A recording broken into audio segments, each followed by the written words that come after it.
아멘. 우리 함께 신앙 고백하시겠습니다. 나는 전능하신 아버지 하나님 천지의 창조주를 믿습니다.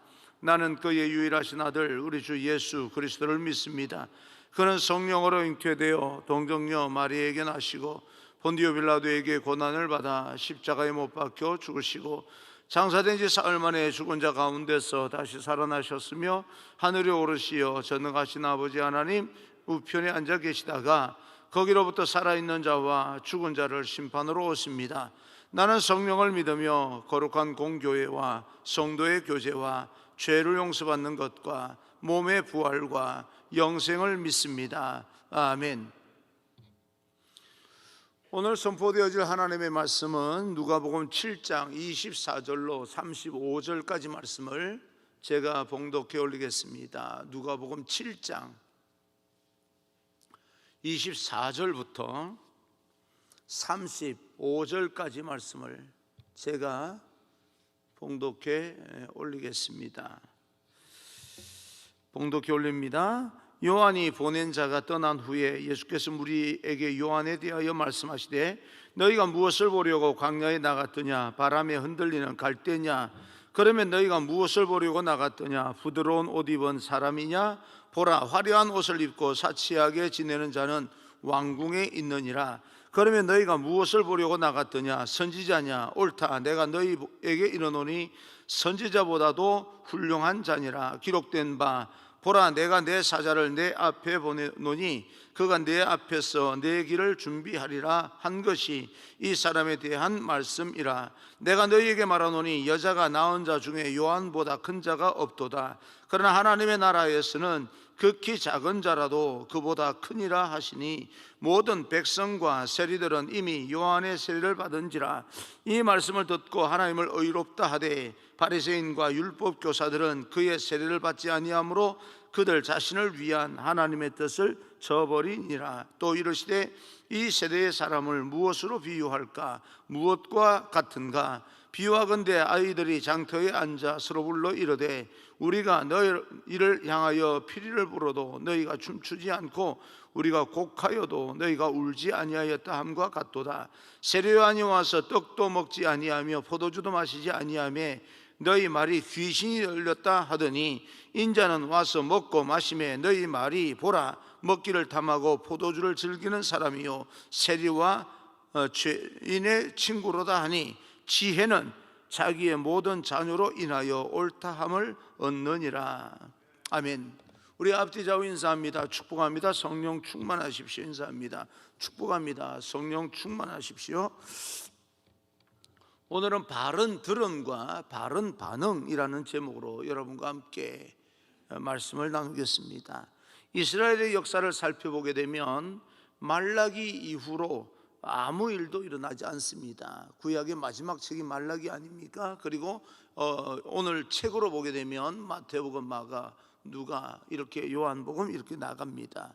400여 년 동안에 사사도 왕도 그리고 또 선지자도 아무것도 없는 그런 암흑의 시대를 이스라엘 백성들은 보내게 됩니다. 그런 중에 갑자기 한 사람이 나타났는데 그 사람이 바로 세례 요한입니다. 그는 예수님의 길을 준비하러 온 사람이다. 그렇게 성경에 기록되어져 있습니다. 오늘 그 요한의 삶을 오늘 성경 본문 말씀을 통하여서 우리 함께 살펴보고자 합니다. 400년 동안이나 아무 일도 일어나지 않다가 갑자기 세례 요한이 나타나서 회개하라, 천국이 가까웠다라고 선포합니다. 그래서 수많은 사람들이 세례 요한에게 모이게 되고 또 그를 찾아가게 됩니다. 사람들은 보이는 것과 보이지 않는 것이 있다면 대개 보이는 것에 집착합니다. 세례 요한의 말을 듣고 많은 사람이 찾아와서 요한을 따르게 되고요, 세례를 받습니다. 그러다가 어느 순간에 또 자기들의 욕구와 탐욕과 또 여러 가지 이제 기대에 못 미치게 되면 뭐 세례 요한에게서도 한 사람 한 사람 떠나는 사람이 있겠지요. 그 중에 충성하는 사람이 있는가 하면 또 주목을 받지 못하다고 생각하고 한 사람 한 사람 떠나는 사람도 분명히 있을 것입니다. 그러던 중에 또 예수님이 나타나셔서 많은 병자를 고치시고 때로는 가르치시고 말씀을 전파하실 때 그 인기가 세례요한에게서 예수님으로 옮겨갑니다. 인기가 옮겨간다는 말은 무엇입니까? 세례요한을 따르던 사람들이 많은 사람들 가운데 또 예수님을 따르는 사람으로 옮겨갈 수 있다라고 하는 것을 이야기하고 있습니다. 그때 예수님은 세례요한에 대해서 방향을 잡아줍니다. 27절입니다. 기록된 바 보라, 내가 내 사자를 내 앞에 보내노니 그가 내 앞에서 내 길을 준비하리라 한 것이 이 사람에 대한 말씀이라. 여러분, 그렇습니다. 예수님의 말씀은 세례 요한을 시대의 예언자로, 선지자로, 그리고 여인이 낳은 자 중에 가장 위대한 자로 말하고 있습니다. 많은 사람들이 볼 때 세례 요한이 감옥에 갇히면서 사람들이 생각합니다. 이제 세례 요한의 시대는 끝났다라고 말을 하고 어떤 기대치에 못 미치는 그런 일들로 인하여서 떠나는 사람이 있게 될 때 예수님께서는 그 세례 요한의 모습을 분명하게 그 역할에 대해서 말씀해 주고 있는 겁니다. 세례 요한은 어떤 역할을 하기 위해서 이 땅에 온 사람이다 라고 하는 것을 말해주고 있습니다. 성경의 내용을 자세하게 읽어보게 되면 세례 요한은 대개 30년 정도 살았던 사람입니다. 참수형을 당했죠. 아마 한 30세 정도, 30살 정도의 헤롯에 의해서 참수형을 당한 그런 아까운 인생을 살았던 사람이다라고 생각을 할 수 있는데, 그 인생은 예수님의 길을 준비하는 인생으로서 예수님께서는 아름다운 삶을 살았다고, 그는 나의 길을 예비한 선지자라고, 여인이 낳은 자 중에 그만큼 큰 자가 없었다라고 그를 세워줍니다.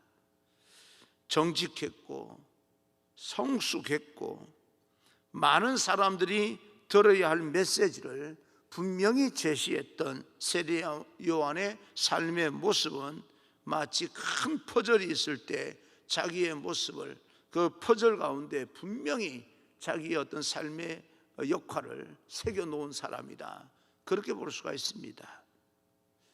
여러분, 퍼즐이라고 하는 것은 뭐 크기에 따라서 다르지만 큰 그림도 있습니다. 그죠? 거기에 퍼즐은 아주 조그만 조각에 불과하지만 그 조그만 조각이 있어야 될 자리에 있을 때 큰 그림이 그려지는 겁니다.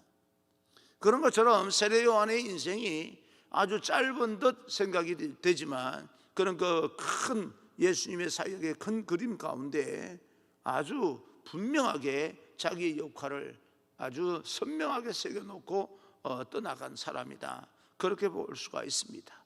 수많은 사람은 인생을 살면서 이것도 이루고 싶어하고 저것도 이루고 싶어합니다. 그런데 우리는 완벽한 삶의 어떤 완성된 그림은 사람들이 자기의 삶의 자리를 잘 지킬 때, 자기 역할을 선명하게 역할을 감당하게 될 때 역사의 큰 그림이 완성되는 것이지, 한 사람이 그 큰 역사의 그림을 다 그릴 수는 없습니다. 그려지지도 않고요. 보통 사람의 평균 나이가 70이라고 생각을 했을 때 잠을 자는 시간이 거의 20년이 된답니다. 그리고 정도의 차이는 있겠지만 TV를 보는 시간은 약 5년 정도, 요즘은 컴퓨터하고 TV하고 보는 시간이 훨씬 더 많이 늘어났을 겁니다. 아마 5년이 아니라 뭐 거의 잠자는 시간에 버금가는 그런 시간을 TV와 컴퓨터를 통해서 이제 보내는 시간이다, 그렇게 볼 수가 있습니다. 또 일을 할 때, 그리고 또 옷을 고르는 시간도 3년 이상이나 넘는답니다. 친구와 동료들을 만나서 보내는 시간도 꽤 많은 그런 시간을 보냅니다. 이것저것 다 따져보게 되면 우리가 의미 있게 보내는 시간이 얼마나 되겠습니까? 여러분 하루의 일과를 여러분 가만히 한번 생각해 보십시오. 직장에서 보내는 시간들, 그리고 친구를 만나는 시간들, TV 보는 시간들, 긴 인생을 통해서 살펴볼 것이 아니라 우리 하루의 어떤 시간을 통해서 살펴보게 되면 그 시간 중에서도 어쩌면 무의미하게 보내는 듯한 그런 시간들도 있을 것입니다. 그런데 사실은 알고 보면 우리 인생 가운데 무의미하게 보내는 시간조차도 우리 인생의 큰 그림을 만드는 한 조각에 속합니다. 의미가 없는 것이 아니다 이 말입니다. 그래서 이 모든 인생들, 이런저런 시간들을 다 합쳐져서 우리 인생이 만들어지는 것이지, 한 시간을 뚝 떼어져서 이건 가장 내 인생 중에 가치 있는 일이야 라고 하는 그런 어떤 것을 말할 수는 있지만, 그것으로 인해서 여러분 인생의 큰 그림이 다 그려지는 것은 아닙니다.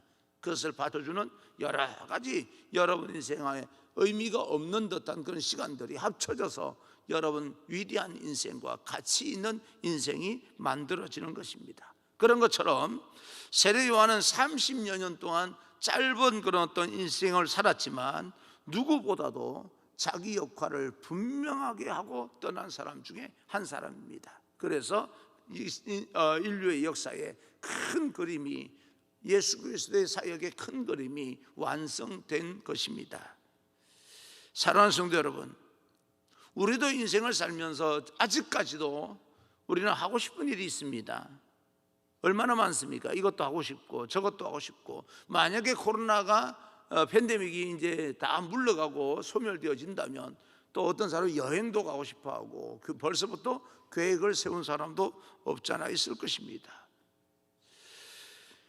이런 여러 가지 하고 싶어한 일들, 이것도 하고 싶어하고 저것도 하고 싶어하고, 저 사람으로부터 존경도 받고 싶고 이 사람으로부터 존경도 받고 싶고, 성취하고 싶은 소원도 있을 것이고, 하고 싶은 또 여행도 가고 싶고 뭐도 하고 싶고, 그러나 이런 모든 이 시간들, 마음에 성취하고 싶은 시간들, 세례 요한은요 자기의 짧은 인생을 살면서도 가장 의미 있게 인생을 살았다고 주님께서 말씀하신 것처럼, 우리가 인생을 살았을 때 그래도 많은 사람들이 그렇게까지 그런 어떤 인생을 살면서 그렇게까지 살 필요가 있겠느냐라고 말하는 그런 말을 듣는다 할지라도, 사실은 그런 인생을 통해서 역사가 만들어지는 겁니다. 여러분들은 지금 의미 없는, 비록 여러분 스스로는 내가 이렇게 보잘것없는 사람인가 라고 하는 자괴감이 들 때도 없잖아 있겠지만, 그러나 여러분 인생을 통해서 큰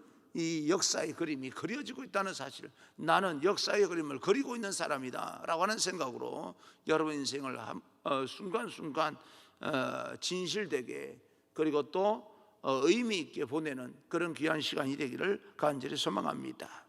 저는 여러분과 제가 이왕이면 오래 살았으면 좋겠습니다. 제가 목회하는 동안에 여러분 장례를 안 했으면 좋겠습니다.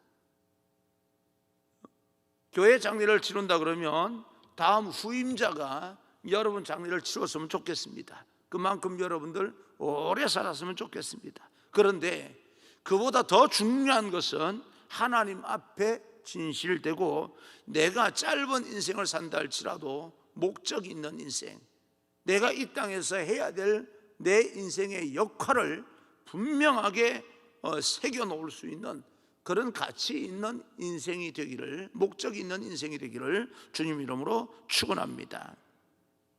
때로는 시대의 잘못된 오해와 제도에 의해서 고난받는 사람들도 있습니다. 그런데 걱정하실 것이 없는 것이, 세례 요한도 그랬고 예수님도 그랬습니다.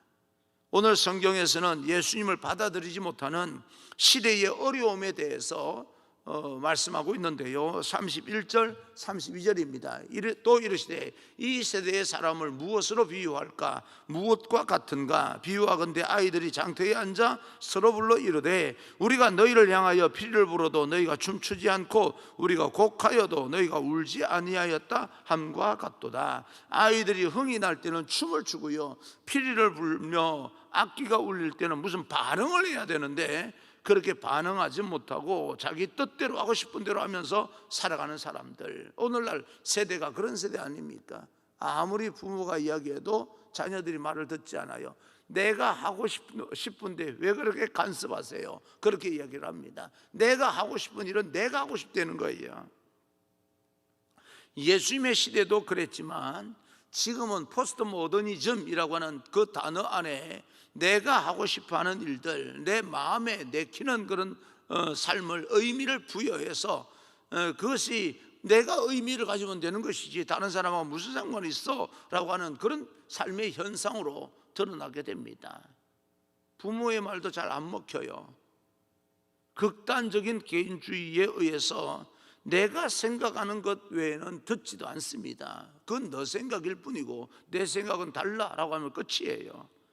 내가 목적한 것 외에는 내가 다른 생각을 하지 않으려고 합니다. 관심도 가지지 않는 그런 경향이 굉장히 강합니다. 전통적으로 이랬으면 좋겠다, 여기에서 조금만 변경해서 이렇게 좀 진행했으면 좋겠다라고 해도 내가 한번 아니요 우리는 이렇게 정했어요 그러면 끝입니다. 더 이상 개입할 수가 없어요. 그런데다가 고집도 강합니다. 이런 세상으로 점점 더 변해가고 있습니다. 그런데 문제는요, 아무리 시대가 개인주의가 나쁘다고 볼 수가 없습니다. 내가 마음이 가는 대로 행동하고 하는 것이 나쁘다고 볼 수는 없어요. 나는 그것을 나쁘다라고 말하지는 않습니다. 그런데 문제는요, 그렇게 생활한다 할지라도 그 마음 안에 하나님의 말씀과 하나님께서 들어갈 공간이 있어야 되는데 하나님께서 들어오실 그 공간조차도 다 지워버리고 자기 멋대로 살아가는 그런 세대가 되어 간다는 것이 안타까운 거죠. 개인주의 얼마든지 너가 의미 있게 살아가는 거, 목적한 바를 이루기 위해서 그렇게 살아라는, 그렇게 행동하라는 거예요. 그런데요, 마음속에는 하나님을 모실 만한 공간은 좀 내버려두라 이거예요. 그건 너 공간이 아니라 이거예요. 마치 자기 것인 것처럼 사용해 버리는데 사실은 내 마음 안에 하나님이 들어와야 될 그 공간이라고 하는 것은요, 절대 내 것이 아닙니다. 그것조차도 지워버리고 자기 멋대로 하겠다는 거예요. 그런 시대가 지금 어떤 시대라는 겁니까? 예수님 계셨던 그 시대, 그러니까 그 시대, 오늘날의 시대로 문제로 치부하기에는 너무 그 성경의 말씀이 적나라하게 그 시대도 그렇게 살았던 사람들이 있다는 겁니다. 하나님이고 뭐고 소용없다는 거예요. 아무리 사회에서 무슨 반응이 일어나는데 자기도 반응하지 않습니다. 내가 반응하고 싶은 대로 반응하고 있는 거예요. 누가요? 바리새인들, 이 유대인들이요, 그렇게 살아가고 있는 겁니다. 오늘날 살아가는 현상들이 유대인들이 그 당시에 살아가는 현상과 뭐 좀 모양은 다른다 할지라도 의미는 똑같습니다. 그래서 33절이 이야기합니다. 세례 요한이 와서 떡도 먹지 아니하며 포도주도 마시지 아니하며 너희 말이 귀신이 들렸다 하더니, 세례 요한의 경건한 모습 얼마나 경건합니까? 우리가 지금 이렇게 보면 정말 세례 요한은 삶에 있어서 뭐 사치를 합니까? 얼마나 경건해요. 정말 하나님의 나라를 그 뜨거운 마음으로 회개하라 천국이 가까웠다 외치는 그 모습이 얼마나 경건합니까? 그런데 사악한 인간의 마음으로 세례 요한을 평가합니다. 귀신 들려서 광야에 떠도는 것뿐이라 라고 말합니다. 그러다가 예수님에 대해서 또 이렇게 이야기합니다. 34절입니다. 인자는 와서 먹고 마시매 너희 말이 보라 먹기를 탐하고 포도주를 즐기는 사람이요 세리와 죄인의 친구로다 하니, 예수님은 그래서 광야에 있지 아니하고 가난한 사람과 힘든 사람들과 함께하며 먹고 마시고 그들의 고민을 들으며 그들의 고난을 해결해주고 위로할 때 사람들은 어떻게 저런 사람과 친구 될 수 있지? 라고 평가 안 된 겁니다. 예수님께서 세례 요한과 나타나는 삶의 모습은 정반대로 나타나지만 예수님의 모습도 경건한 모습이고 세례 요한의 모습도 경건한 모습입니다. 그런데 사람의 그 완악하고 강팍하고 사악한 마음으로 예수님을 평가하고 그럽니다. 여러분, 우리가 실수할 수 있어요. 사실은 우리가 사람이기 때문에 얼마든지 실수할 수 있고 실수하는 결과가 부정적으로 드러날 때가 없잖아 있습니다. 그런데요, 극단적으로 말하면 서운할지 몰라도 세상이 믿지 않는 사람들이 교회에 대해서 어떻게 그렇게 평가할 수 있습니까? 자기들의 삶의 모습을 되돌아보면 교회에서 실수하고 나타나는 결과 그 몇 가지 가지고 그렇게 그 교회를 평가할 수 있는 겁니까? 절대 그럴 수 없는 거예요. 그래도 우리가 그 사람들에게 더 많이 성숙하고 믿음의 모습을 보이면서 우리가 더 경건하게 빛과 소금으로 살아야 되는 건 맞습니다. 그러나 그들보다 못하는 게 뭐 있습니까? 우리의 모습이 그들보다 불경건한 건 또 뭐가 있습니까? 그런 측면으로 봐서는 세상 사람들이 교회를 대해서 함부로 평가하는 것은요, 저들의 마음이 완악해서 그렇다라고 하는 것도 우리가 살펴볼 수 있어야 됩니다. 그렇다고 해서 그 말을 우리는 쉽게 그들의 마음이 완악하니 우리는 그 말을 들을 필요가 없어 라고 말할 수 있는 것도 아닙니다. 우리는 거기에 자유로운 게 아니에요. 저들의 비판하는 소리를 들으면서 우리가 더 완성된 하나님의 사람으로 살아가기 위해서 우리는 고민하고 기도해야 됩니다. 근데 제가 말씀드리고 싶은 것은 예수님께서 먹고 마시면 먹고 마신다고 뭐라 하고요, 또 세례 요한이 먹고 마시지 아니하고 광야에 나가서 청결한 삶을 살면 귀신 들렸다고 뭐라 하고요, 이게 사람의 마음이라는 거예요. 시험 들고 마음이 이미 상해버린 사람은 신방을 가도 문제가 되고요, 신방 안 가면 안 간다고 또 문제가 되고 그래요. 사람의 마음으로 평가하는 것은 그때그때마다 자기 눈에 비치는 것으로 평가할 뿐이지 사실은 객관적이고 합리적인 것은 아닙니다. 그러나 오늘날 우리가 세상을 살면서 세상에 있는 불신자들, 믿지 않는 사람들이 객관적이지도 아니하고 합리적이지 않는 비판을 한다 할지라도 우리는 그 소리를 덜 달게 듣고 무거운 책임을 가지고요, 그들이 믿음의 반열로 들어오게 하기 위해서 우리는 더 많이 빛과 소금의 역할을 살기 위해서 노력해 줘야 됩니다. 요즘도 마찬가지로 진리로 인정하지 않는 세상을 살고 있습니다. 눈에 보이는 가식적인 것들과 진리를 향하지 못하게 만들어버리는 그런 어떤 것들을 진리라고 받아들이고 떠들고 있는 그런 세상에서 우리는 살아가고 있습니다. 이단들 한번 보십시오. 그게 무슨 진리입니까? 어떻게 내가 예수다라고 하는 말이 믿어집니까? 그런데도 불구하고 저들은요, 진리를 막아버리는 그 사람들을 예수님으로 생각하고 믿고 따르는 사람도 있다는 거예요. 대한민국에 예수님이 40여 명이 있대요. 40여 명이. 어떻게 그걸 믿을 수 있어요? 그런데요, 진리를 향하는 모든 안목을 닫아버리고 그들이 그렇게 미혹할 때 따르는 사람이 있다는 겁니다. 사랑하는 성도 여러분, 믿음이라고 하는 것은 보이지 않지만 우리 가운데 항상 머물고 있는 그 어떤 것입니다. 저는 오늘 여러분에게 보이는 세상보다 보이지 않지만 진리이신 예수 그리스도, 하나님을 선택할 수 있는 영적인 안목이 있기를 바랍니다. 미혹당하지 않았으면 좋겠습니다. 수많은 사람들이 진리를 대적하고 그것을 받아들이지 않을 때 하나님의 말씀에 더 집중하여서 예수님이 다시 오실 때 기쁨으로 영접하는 준비된 영혼이 되기를 간절히 소망합니다. 세상의 뉴스나 여러 가지 매체를 통해서 흘러나오는 소식을 들어보게 되면 별로 희망이 없어 보입니다. 그래서 더 힘든 것이 아닌가, 실질적으로 먹고 살기가 힘든 것도 있지만 희망이 없어 보이는 것이 우리로 더 힘들게 만드는 것 아닌가라고 하는 그런 생각도 해보지만, 그런데 여러분, 오늘 우리는 믿음을 가지고 준비해야 될 것은 그럼에도 불구하고 역사를 주관하시는 분은 하나님이시다. 그 하나님은 여전히 살아계신다. 그것을 믿을 때 우리는 하나님께 더 많이 집중할 수가 있고요, 믿음을 회복시킬 수가 있습니다. 우리의 세상의 환경 속에서 보여지는 것이 어쩌면 힘들고 절망적인 것이 더 많을지도 모릅니다. 그러나 보이지 않는 하나님을 믿는 그 믿음으로 말씀을 붙들고 세상을 담대하게 도전해 나갈 때, 믿음은 보이지 않는 것들이 보이게 만드는 능력이기 때문에 결국은 믿음으로 세상이 아름답게 세워질 줄로 믿습니다. 누구를 통해서요? 여러분을 통해서 말입니다. 하나님은 그런 중에 우리들의 믿음을 보시고 그 믿음을 통하여서 하나님의 역사를 이루어가는 믿음의 사람을 찾고 있습니다.